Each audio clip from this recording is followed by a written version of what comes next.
My name is Christy Pruitt-Haynes. I am a consultant and facilitator with Neuro Leadership Institute. I'm from Nashville, Tennessee, and I've worked in human resources, diversity, and strategy for over 25 years. In addition to that, I'm a public speaker who speaks on those same topics quite often.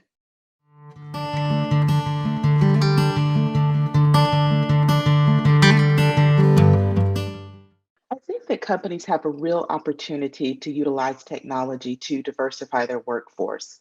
One of the first ways is something that we've been reintroduced to as a result of the pandemic, and that's using things like Zoom and other platforms to almost make employees location agnostic, meaning technically someone can work in any part of the world and still interact with their coworkers as if they're face to face.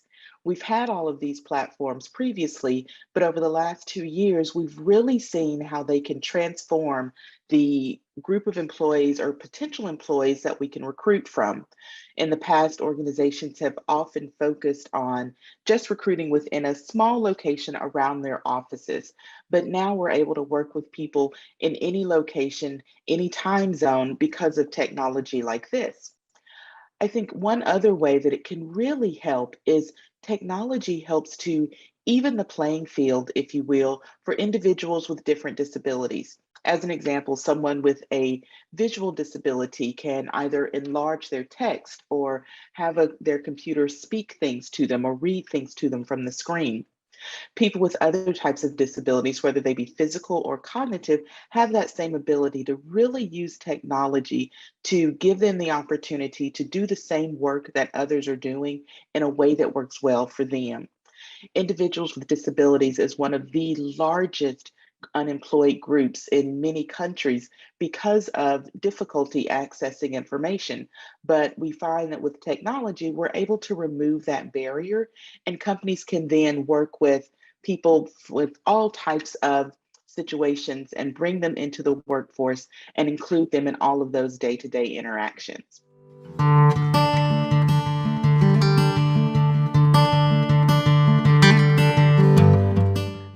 Right now, not only in the United States, but in so many countries around the world, we are seeing what many are calling the great resignation, meaning employees are choosing to leave for a number of different reasons.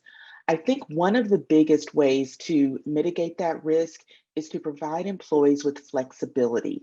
Give them the opportunity to work in a location that works best for them, whether that's in an office or remotely.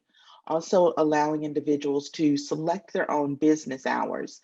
Things of that nature really help someone create the type of job that works well for them.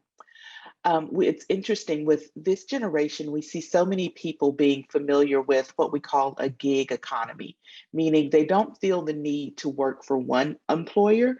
Instead, they may have different consulting jobs and things of that nature with a number of different organizations. That just reinforces the idea that so many employees now are looking for that flexibility. We no longer are a population that's looking to go with one company and stay with them for 30 years. I think our parents and grandparents did that, but we don't see that as much for those individuals who are entering the workforce. And organizations have to acknowledge that. Providing flexibility is one way to do so. I think another thing that companies have to do is really focus on making sure once someone is in an organization, they are truly in that organization, meaning they have a voice, they are listened to, they are included in key conversations and decisions. Oftentimes, we may see a great deal, especially with diversity, a great deal of diverse talent at the lower levels of the organization, but we don't see them moving up to higher positions.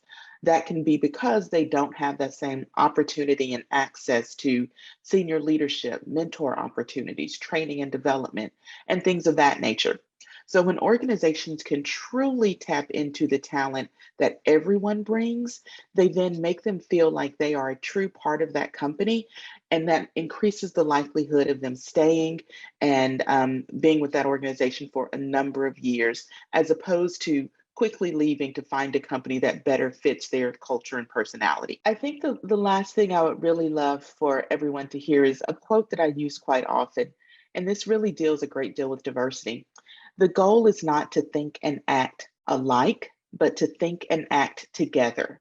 Meaning, companies shouldn't look for individuals who are all going to think and act in the exact same way. Instead, the focus should be on pulling together people who can work together collaboratively and use all of their joint resources and knowledge to create the best solution for those organizations. When that happens, not only does the company benefit, but the individual feels as though they are proud of the work that they're doing and they're accepted for who they are. So, again, the goal is not to think and act alike, but to think and act together.